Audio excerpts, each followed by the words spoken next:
Good morning. After last week's stellar recovery, the momentum seems to have eased a bit this week. The broader market too has not been able to turn things around. Some cooling in FI inflows have also made the matter worse. Indecisive global cues have not helped either.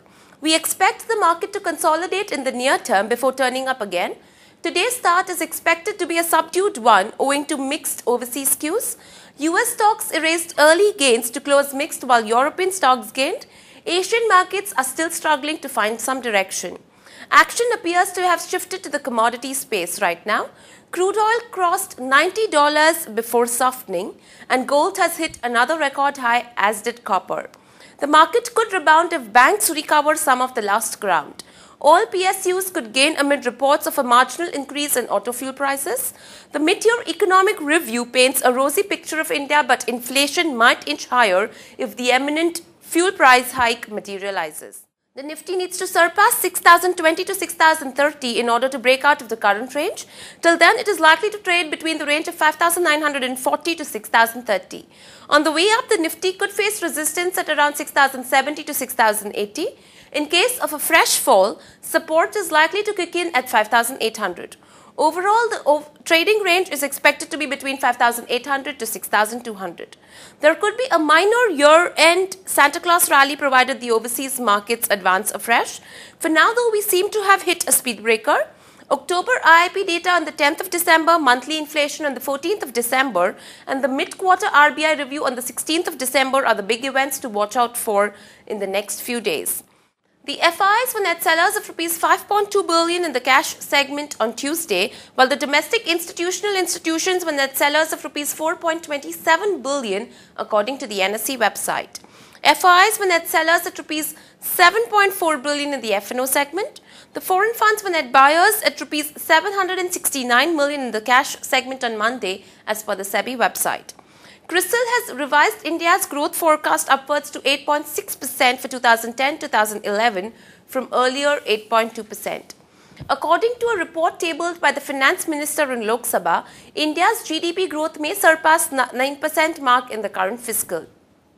The levy of a penalty by banks and housing finance companies for foreclosure of home loans does not amount to abuse of dominant position, the Competition Commission of India ruled out on Tuesday. For the April-November 2010 period, the centre's net direct tax collections stood at 2.17 trillion, reflecting a 17.85% increase over the Rs 1.84 trillion collected in the same period last year. Oil companies plans to raise petrol and diesel prices by $2 a litre after a week as crude touched a two-year high of $90 a barrel. The government is unlikely to take a call on freeing sugar exports before the end of December.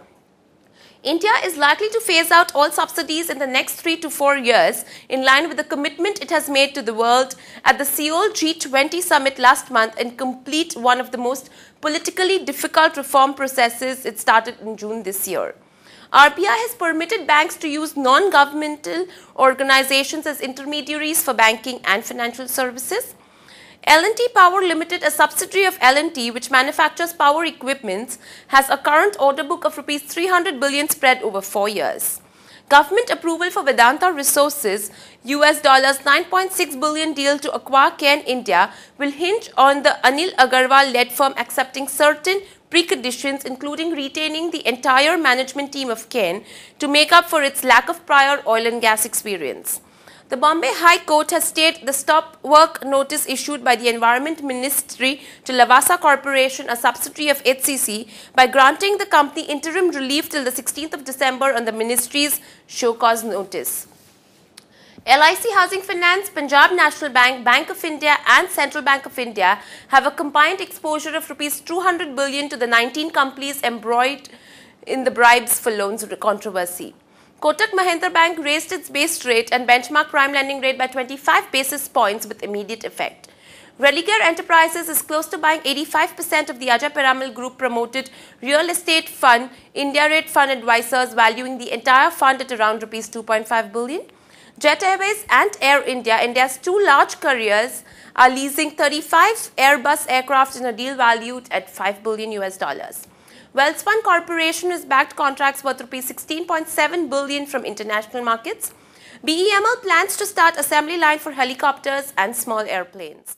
HPL Power System is set to overtake Igarashi Motors India, a Japanese-owned company that makes micromotors from its plants in Chennai. On mobile, global and diversified communications and entertainment company Medicine World has announced that they have inked a joint venture to set up direct sales and revenue channels for marketers using mobile services. Moving on to the recommendations, the technical calls are: a buy on Graphite Industries Limited.